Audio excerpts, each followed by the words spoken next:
პალესტინელები ქალაქ ღაზაში ნანგრევებად ქცეულ სახლებს დაუბრუნდნენ. მათი მსაკვების რიგში უწევთ დგომა, რომელსაც საქველმოქმედო სამზარეულო არიგებს.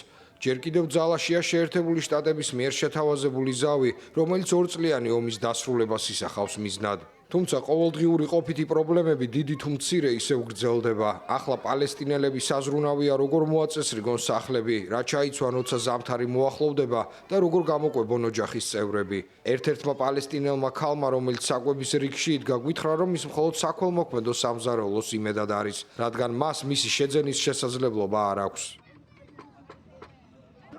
სიტუაცია ურთულესია. პროდუქტი ბაზარში ძალიან ძვირია. ამიტომ მთლიანად დამოკიდებული ვართ საქველმოქმედო სამზარეულოებზე. ასე ველოდებით ხოლმე მათ მოსვლას. ჩვენ აქვს ხედვართ, სანამ მზარეულები თავიანთ აღჭურვილობას და საკვებს არ მოამზადებენ. მერე იწყებენ დარიგებას.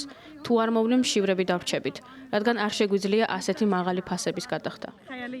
ოთხშაბათს საერთაშორისო სასამართლომ განაცხადა, რომ ისრაელმა უნდა მისცეს ღაზაში მოქმედ გაეროს დახმარების სააგენტოებს პალესტინის ტერიტორიაზე ჰუმანიტარული დახმარების გაწევის შესაძლებლობა.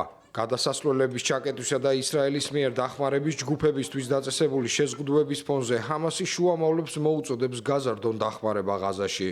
ისრაელი თავის მხრივ აცხადებს, რომ რეგიონში საკმარისი დახმარება შედის, თუმცა მას ჰამასი ძარცვავს.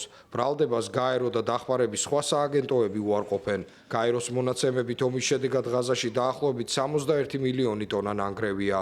მსოფლიო ბანკმა, გაერომ და ევროკავშირმა წლის დასაწყისში განაცხადეს, რომ ღაზის სექტორის აღდგენას დაახლოებით 53 მილიარდი დოლარი დასჭირდება.